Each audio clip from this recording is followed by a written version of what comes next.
पिता। रिश्तों की दुनिया में इससे ज्यादा नजरअंदाज किया जाने वाला शब्द कोई और नहीं। सारी तारीफें, सारे अलंकार, सारे गीत, छंद और काव्य सब मां के हिस्से में आ गए। पांव में कांटा चुभा तो हम मां को याद करके रोए। कोई बीमारी हुई, जान पे बनाई तो मां सारी रात सिरहाने जागती नजर आई। मां के हाथों की रोटियां हम कभी भुला ही नहीं पाए, लेकिन ये भूल गए कि वो रोटियां कमाने के लिए कोई अपना एक एक बूंद पसीना रोज बेचता रहा। ये भूल गए कि जब मां सिरहाने जाग रही थी, उसी रात बगल के कमरे में पिताजी प्रोविडेंट फंड के पेपर्स ढूंढ रहे थे ताकि हमारे इलाज में कोई कमी न रह जाए। बेशक हमारी अच्छी यादों पे मां का हक है, लेकिन क्या पिता को भूल जाना ठीक है? हम अपनी परवरिश के लिए जिसके कर्जदार हैं, हमारी नसों में जिसका खून और नमक दोनों दौड़ता है, आज मेरी कविताएं उस सुपर हीरो के नाम। शहर में बड़ी बड़ी दुकानें थीं, कपड़ों, खिलौनों और किताबों से भरी, और मेरे बाबूजी की एक छोटी सी नौकरी। वो बरसों अपने लिए नया कुर्ता नहीं सिलवा पाए। पुराना फटता और सिल जाता, पर कपड़े, किताबें, खिलौने में जो भी मांगता मुझे मिल जाता। कुछ किस्से हैं जो हमेशा के लिए दिल पे दर्ज हो गए। मैं कभी नहीं भूल पाऊंगा कि मेरी खुशियां खरीदने में मेरे बाबूजी खर्च हो गए। मेरी पैदाइश गांव में हुई थी, एक मिट्टी के घर में, एक छोटे से कमरे में जिसे गोबर से लीप लीप के सैनिटाइज किया गया था। पूरा बचपन खेत खलिहानों और मेलों बाजारों में बीता। पिताजी को ज्योतिष का ज्ञान था, पुरोहित थे। बचपन में कई बार मुझे याद है कि वो पंचांग खोलकर बेवजह खुश होने लगते। मां से कहते, मन्नू के ग्रह नक्षत्र बहुत अच्छे हैं, एक दिन बहुत बड़ा आदमी बनेगा। आज इतने बरसों बाद पीछे मुड़ के देखता हूं तो वो गोबर से लीपा हुआ कमरा, वो गांव के मेले बाजार और पिताजी का वो खुला हुआ पंचांग वैसे का वैसा नजर आता है। मैं बड़ा आदमी बना या नहीं, ये बड़ी बात नहीं है, लेकिन एक कागज के टुकड़े में मेरा भविष्य देख के कोई बच्चों की तरह खुश होता था, ये बड़ी बात है। मेरे सर पे पिता का साया बना रहा, ये बड़ी बात है। किसी ने भगवान को फूल चढ़ाते हुए हर बार मेरे लिए प्रार्थना की, ये बड़ी बात है। बाबूजी, तुम्हारी दुआएं लग गई मुझे। मैंने कामयाबियां देखी, शोहरतें देखी, तमाम ऐशो आराम और राहतें देखी। सच कहूं तो जिंदगी ने मुझे सब कुछ दिखाया, पर तुम्हारे कंधे पर बैठकर जो मेला देखा था, वैसा मजा दोबारा नहीं आया। थैंक यू, ये एक शब्द कैसे हमारी जुबान पे चिपका रहता है। किसी ने पानी का गिलास उठा के दे दिया, थैंक यू। ट्रेन में किसी ने जरा सा शिफ्ट होके हमें बैठने की जगह दे दी, थैंक यू। किसी ने हमारे लिए दरवाजा खोल दिया, थैंक यू। लेकिन उस शख्स को हमने कितनी बार थैंक यू कहा, जिसने शायद पानी का गिलास उठा के तो कभी नहीं दिया, लेकिन हमारे लिए पानी की तरह पसीना बहाता रहा, जिसने हमारे लिए अपनी जिंदगी का फोकस शिफ्ट कर लिया, जिसने अपनी खुशियों के तमाम दरवाजे बंद कर लिए ताकि हमारे भविष्य के नए झरोखे खुल सकें। यारों दोस्तों को थैंक यू कहते कहते हमारी जुबान घिस जाती है और हम कभी नहीं समझ पाते कि हमारा सबसे बड़ा दोस्त हमने खुद नहीं बनाया, ऊपर वाले ने हमें दे के भेजा था। कभी कभी हजारों से मिलना पड़ता है ये जानने के लिए कि हमारे दुख दर्द में शरीक कौन है। बहुत दूर जाना पड़ता है ये समझने के लिए कि हमारे नजदीक कौन है। बाबूजी, आज मेरे सैकड़ों दोस्त यार हैं, सब मेरे सुख दुख में साझेदार हैं, लेकिन सिर्फ तुम हो जो मेरे लिए दोनों बाजू कटवा के भी एहसान का एक लफ्ज नहीं कहोगे।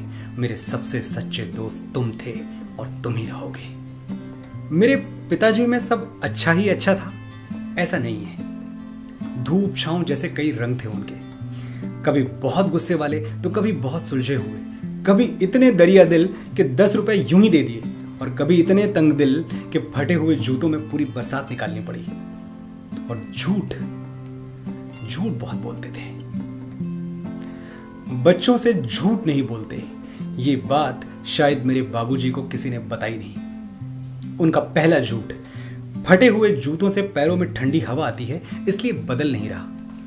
दूसरा झूठ, 20 साल पुराने स्कूटर में राक्षस घुस गया है इसलिए चल नहीं रहा। तीसरा झूठ, अब जाने भी दीजिए, सैकड़ों झूठ हैं, कहां तक गिनाऊंगा, पर मुझे उन्होंने शहजादों की तरह पाला, ये एक सच मैं कभी नहीं भूल पाऊंगा।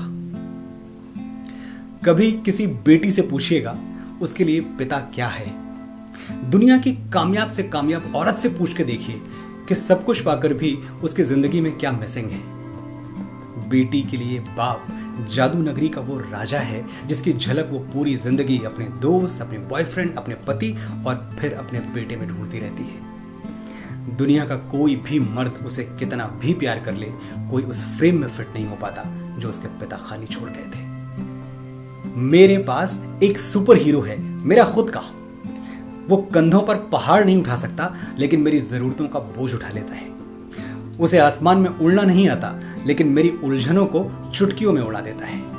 वो मेरे लिए बसों के पीछे भागता है, सोने के वक्त जागता है, मुश्किलों के 2-4 समंदर हर रोज लांघता है। मुझे किसी सफेद घोड़े वाले शहजादे का इंतजार नहीं। मेरे सुपर हीरो मेरे पापा हैं और उनसे ज्यादा मुझे किसी से प्यार नहीं। जिंदगी की दोपहर कितनी भी तप ले, हम आंखें मूंदे चैन से सोए रहते हैं जब तक हमारे सर पे पिता नाम का दरख्त अपनी डालियां खोले हुए खड़ा रहता है। कोई मुश्किल हमसे टकरा नहीं सकती जब तक हमारे सर पे पिता का हाथ है। कोई धूप हमें मुरझा नहीं सकती जब तक ये साहिबान हमारे साथ है। कभी सुख कभी दुख, हवाएं दोनों तरफ से बहेंगी। मुसीबतें आती हैं, आती रहेंगी, लेकिन मैंने अपनी सारी मुसीबतों के नाम एक खत लिख दिया है। जब पापा घर पे ना हो तभी आना, वरना पछताओगी। मुझसे पहले मेरे पापा से टकराओगी। और तुम तो जानती हो, बाप दुआओं वाला तावीज है, उससे टकरा के चट्टानें टूट जाती हैं। मुसीबत क्या चीज है। कुछ बरस पहले की बात है, मुझे गौरीगंज से लखनऊ एयरपोर्ट आना था और हमेशा की तरह पापा ने जिद पकड़ ली कि वो एयरपोर्ट तक मुझे ड्रॉप करने आएंगे। मैं जानता था कि मैं कितना भी मना कर लूं, सेहत का हवाला दे दूं, वो मेरे साथ कुछ और घंटे गुजारने का मोह छोड़ नहीं पाएंगे। कार में उनके बगल बैठे हुए अचानक मेरी नजर उनके हाथों पर गई।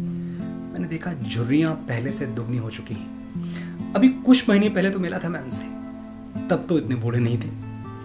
उम्र के इस पड़ाव पर सब कुछ इतनी तेजी से क्यों बदलने लगा। ये वही हाथ तो हैं जो एक झटके में उठाकर मुझे कंधे पर बिठा लिया करते थे।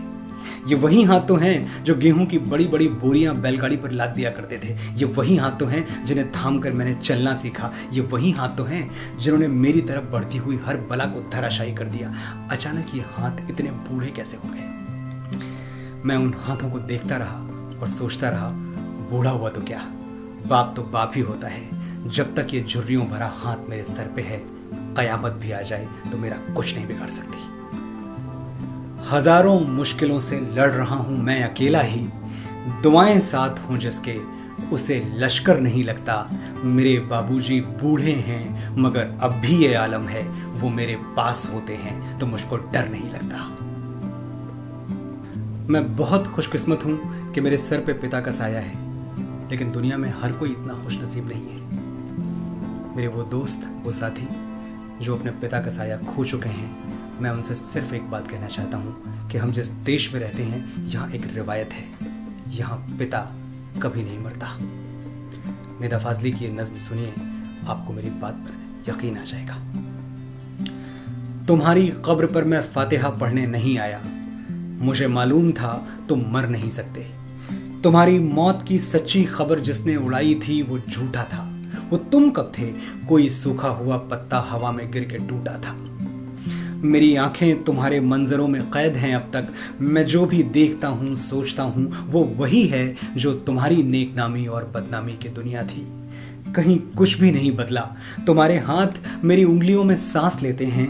मैं लिखने के लिए जब भी कलम कागज उठाता हूँ, तुम्हें बैठा हुआ मैं अपनी ही कुर्सी में पाता हूँ। बदन में मेरे जितना भी लहू है वो तुम्हारी लग्जिशों नाकामियों के साथ बहता है। मेरी आवाज में छुपकर तुम्हारा जहन रहता है। मेरी बीमारियों में तुम, मेरी लाचारियों में तुम। तुम्हारी कब्र पर जिसने तुम्हारा नाम लिखा है वो झूठा है, वो झूठा है, वो झूठा है। तुम्हारी कब्र में मैं दफन हूँ, तुम मुझ में जिंदा हो। कभी फुर्सत मिले तो फातिहा पढ़ने चले आना।